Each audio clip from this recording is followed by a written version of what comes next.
Hello, I'm Scott Anderson, NE1RD, and this is a talk about de-expeditioning. That is, going on an adventure with your radio.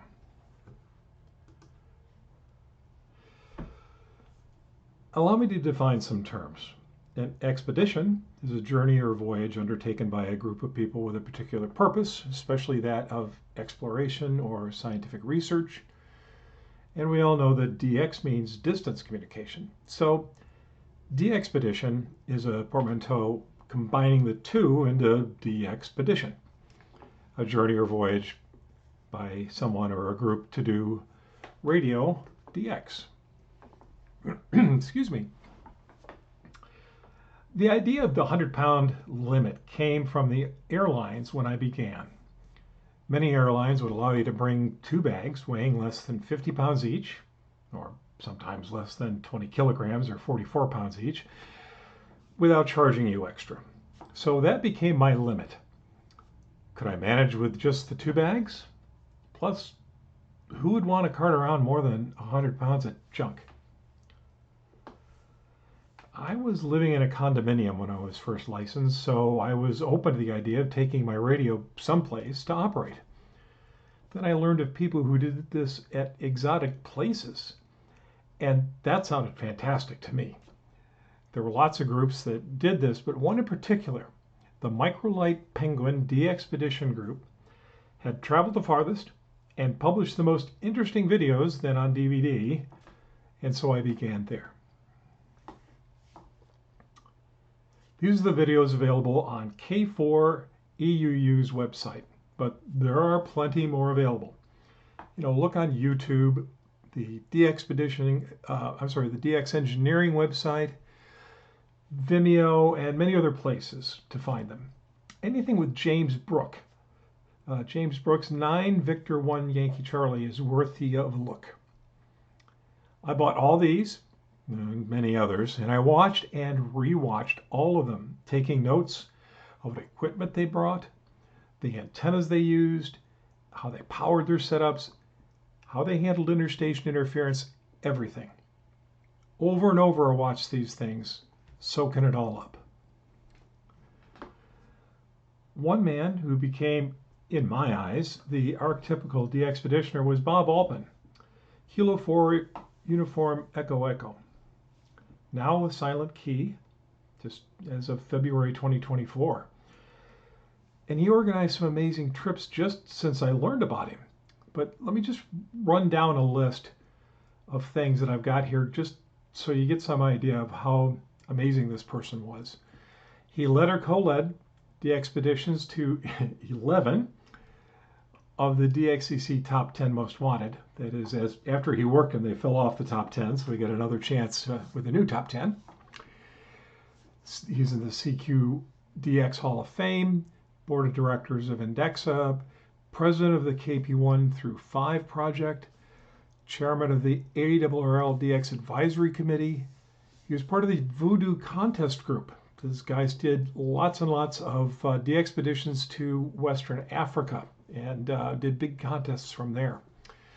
Member of the First Class Operators Club, the A1 Operators Club, and the Southeastern DX Hall of Fame. And Bob, I know you're gone, but thank you. So here I am with Bob at the ARRL 100-year celebration. And I'd met him once or twice before in Dayton, but this was the first time I was able to get a photograph with him, and I appreciated him being generous with his time.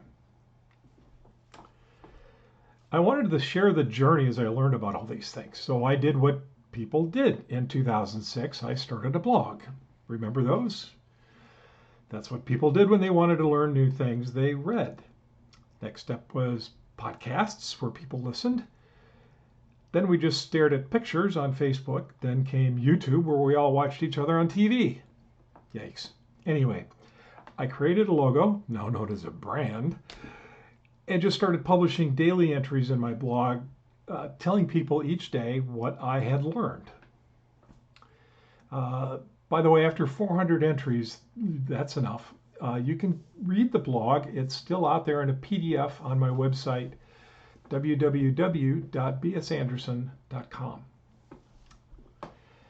Here's a timeline of the big trips I've taken that I want to talk about tonight. It's been a while since I've been out there, and I'm itching to get back into it, but I bought a new house, I got serious job pressures, then I was doing international travel for work, then I got a new job, then another new job, then COVID, but now there's retirement, and I've only recently caught my breath.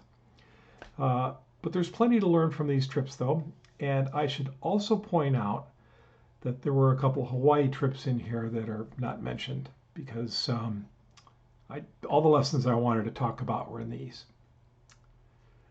So first up is the island of St. John in the U.S. Virgin Islands. We flew into St. Thomas, and then we took a ferry from Red Hook over to Cruz Bay. Then I rented a Jeep that got me to our rental property. We'd done other trips before this, including Deer Isle, Maine, and Hawaii, and several of the Boston Harbor Islands, but this was the first excursion that was a serious de-expedition for me. By the way, this is the guest house. I did my radio operation from here so Sandy could get a good night's sleep in the main house. It was a very nice arrangement. Plus, as you can see, I had easy roof access to deploy my antennas. I tried to do everything right for this trip. I carefully weighed stuff. I had checklists. I did practice runs and more. I tried to pare everything down to what was essential and what I really needed. I did allow myself a little extra. This is a small mixer that I used to help capture audio from the contest. I had intentions of making a de-expedition video to supplement the kind of presentations that I was doing at the time. So I brought along this digital recorder and the small mixer. And it was nice. I could route the audio from the radio through the recorder and then still have an independent volume control. Then I lost my mind. Well, maybe I just panicked. Or lost my mind, I'm not sure which. I had carefully documented everything on my blog, day after day, and had a significant following. Maybe I awoke in a cold sweat, worrying that this whole thing would flop. What if I forgot something important? What if I missed an opportunity because I skipped? Maybe I should bring spares of things. Whatever happened, well, I ended up with this.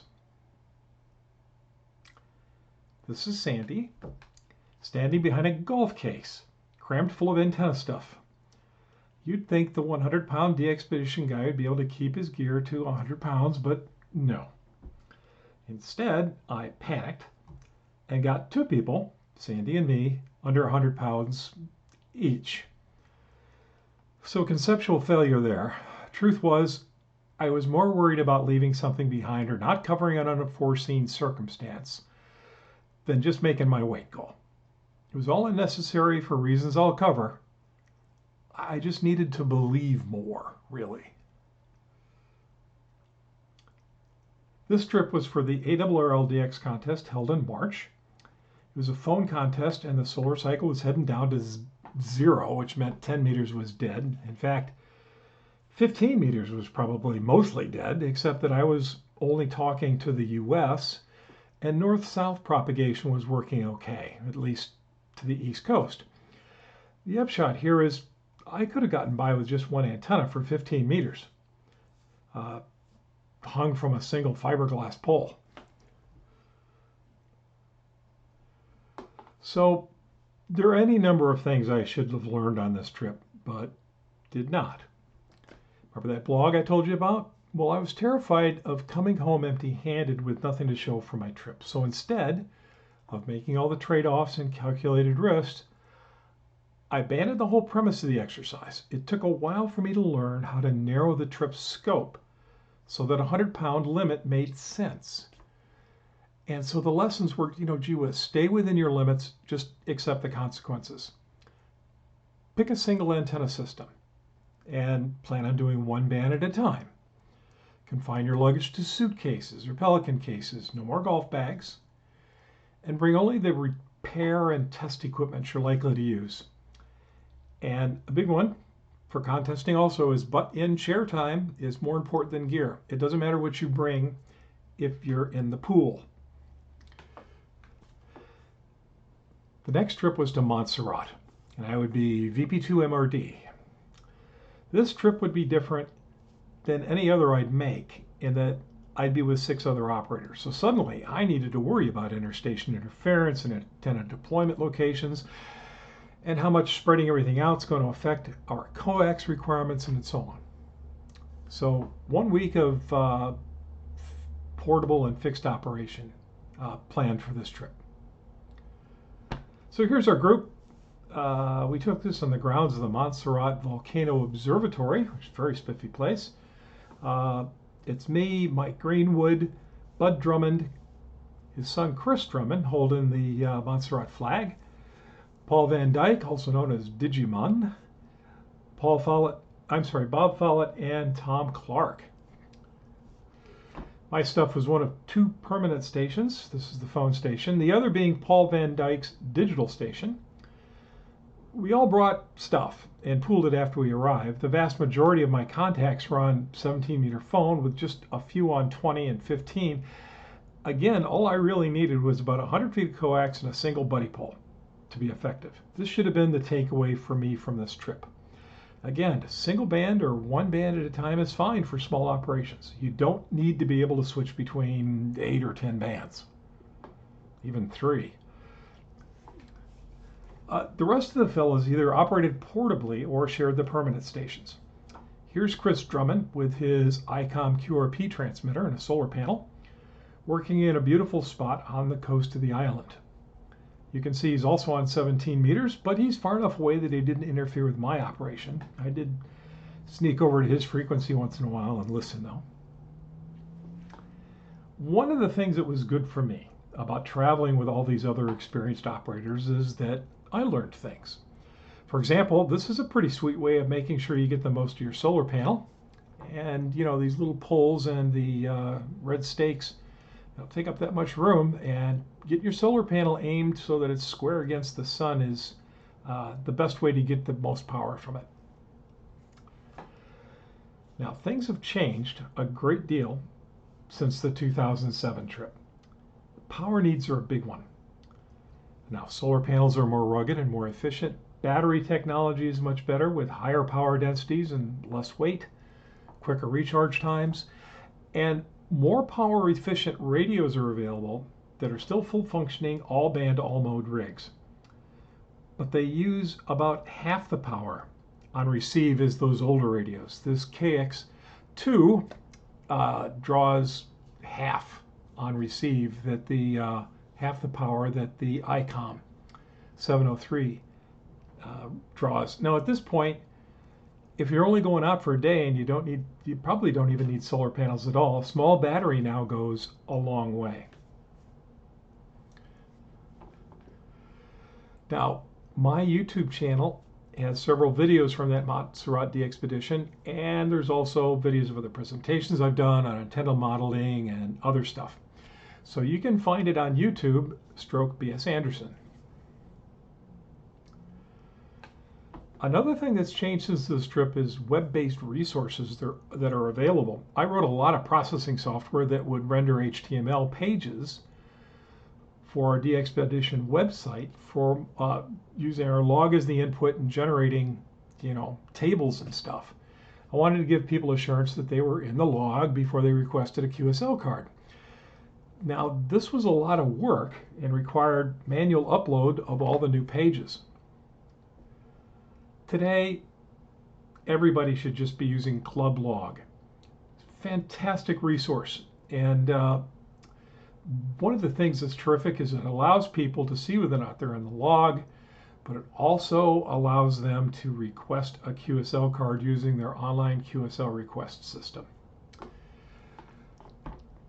Now, the online QSL request system allows you to set up prices and other details for hams looking for a QSL from you. I mean, they click some buttons and can request electronically a card from you. Maybe you want to say that, okay, look, bureau cards, they're free, no problem. But if you want me to mail you one, then it's going to cost $3 or something. A lot of the big DXpeditions are doing this, and that just saves them, a ton of time. Especially since, they can't request a QSL card unless they are in the log. I mean, I'm sure, I know I don't like filling out not in log cards, so this is way easier. Okay, Montserrat. Lessons? I was a pain in the drain during the planning for this trip. I wanted to work out all the details ahead of time. The fellas just wanted to go down, do a little radio, and go diving. Okay, so I'm a nerd and not great with people. Should have been able to read the room, but didn't. The guys were not used to thinking about, nearby operators and interstation interference and that kind of thing. So this was all an adjustment for everybody. Finally, I did spend lots of time butt in chair, but I probably should have taken some time off to go diving with them and to go on some of the excursions the group took. And since I'll probably never get back to Montserrat, this is a loss for me, and I do have regrets. You should stop and smell the roses once in a while. I thought I did okay on the VP2M trip. I made about 1,700 QSOs, and that was sharing the radio with other guys. So the button time share was okay. The butt-in chair time was okay. I think the trip had 7 guys, but really only about 4 of us brought a significant amount of radio stuff. But there was still plenty for multiband operation and at least 3 radios simultaneously. Should I revisit my single band restraint? Well, here's the things I really wasn't sure of. I mean, does it make sense for a lightweight DXpedition to support multiple bands? What if there's 2 kind of equally open? Does it make sense to try to bring or make a Yagi? Would a remote antenna switch reduce coax requirements?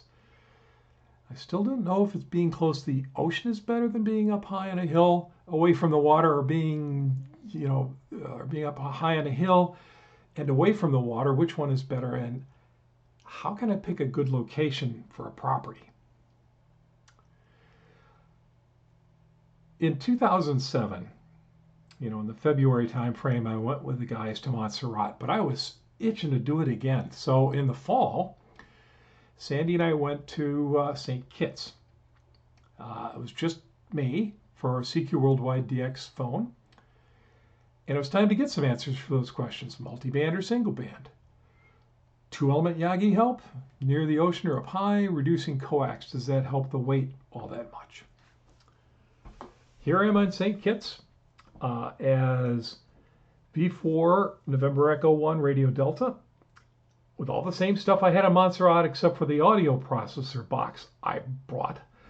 So that's just off to my far left at the edge of the table. So the setup is an ICOM 7000 with a matching LDG tuner beneath it, power supplies in the foreground, and the very same MacBook. And that is the world's most uncomfortable chair to be sitting doing ham radio in. This is what the setup looked like with the audio recorder stuff hooked up. I recorded my activity for the contest to an Apple iPod. This was my view off the deck. Beyond the golf course is a resort and then the ocean. So not exactly beachfront property, but close to the water, sort of.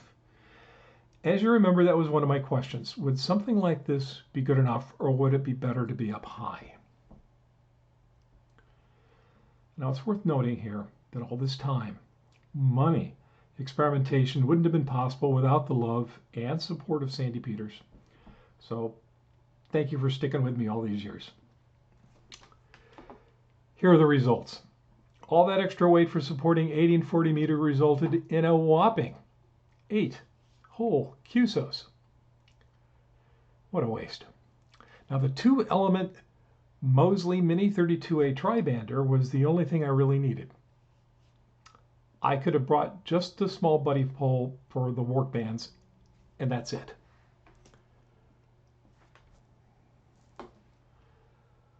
Lessons. First, concentrate on the goals. My goals were too lofty. I had too many. I was trying to do too much, and so the weight was over. I was overweight again. But I think at least I got some answers to questions. I was Victor 4 stroke NE1RD, and that was a tongue twister to call CQ with over and over. So get a local call sign. In fact, the next time I go, I'm going to apply for my call sign with the local government, and if I don't get one, then I don't go.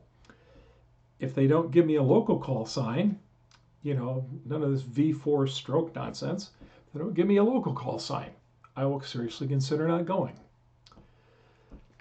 I think, you know, that's getting a local call sign, getting a call sign at all, you know, it's $30 application fee. I mean, I'm happy to throw $30 in the hat to see what comes out.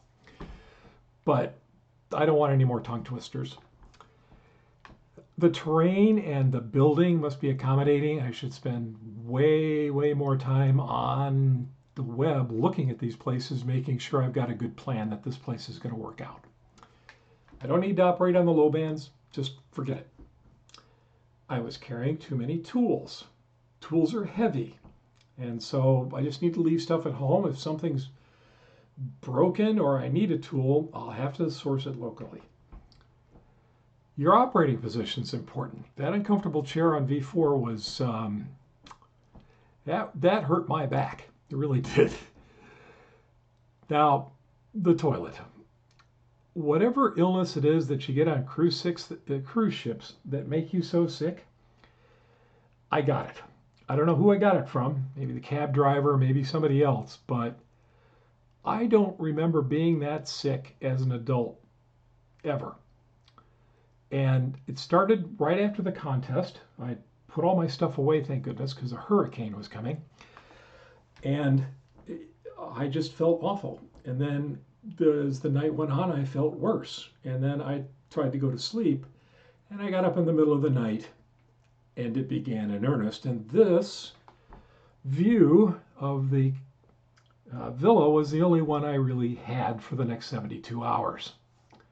So your health is important. We needed to get antidiarrheals, and I was looking up, you know, oral rehydration therapy and all sorts of stuff. I was actually in pretty bad shape and really just could not wait to get off the island and go home and either be sick there or be well there, but just be home. So before that, you know, I did remember that this was a vacation and spent time in the pool and tried to spend time with Sandy and so on. You know, the after contest activities got trashed, but you know, at least we did get some fun in before all that. So now I think I finally got it. I think I'm ready to live with whatever it is that this is. So in 2010, I know it's been a while, but got busy at work. In 2010, we decided we were going to look for a rental on the island of St. Thomas in the March timeframe. This is a screenshot from Google Earth, which was indispensable for planning. This allowed me to check out each rental villa to check the topography around it and what the villa, you know, looked like later or what was around it. We began looking for something high, you know, not close to the water. A lesson we learned from St. Kitts. So check out that peninsula on the north side of the island, just north of Canaan. It says Sea Bright Villa. That is the villa, in fact, that we rented. Here's a closer look at that peninsula.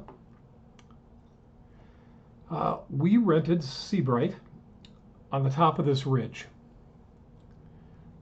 There's a bit of a hill behind me and to the south, which is unfortunate, as that direction is Brazil and the rest of Central and South America, but I've got a clear shot at Europe, which is key to contesting.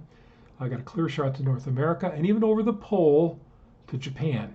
So this looks like a good location based on what I see on Google Earth. By the way, I saved you guys dozens of hours looking at villas that were nowhere near this good. This is the view from the deck. This is definitely the right idea. Now there's a precipitous drop down to the ocean, so it's like having a 100-foot tower with my Yagi on it. This is a 15-meter, 2-element beam made completely of buddy pole parts that fit in my suitcase. Single band, single piece of coax, and it wasn't very long, short, maybe 50 feet, because the operating position is just a little bit off to the left here, inside where it's nice and cool and air conditioned. Here's a different angle to give you some idea of the scale and topography and the pool. And one more look from the upper deck. Notice the rock holding the tripod in place. That was the biggest rock I could comfortably carry.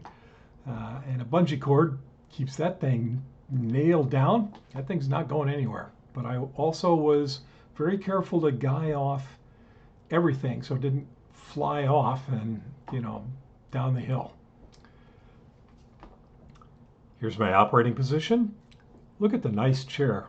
Unlike Victor 4. Okay, it's the same radio, but just tuned down to 5 watts, hence the watt meter on top of it.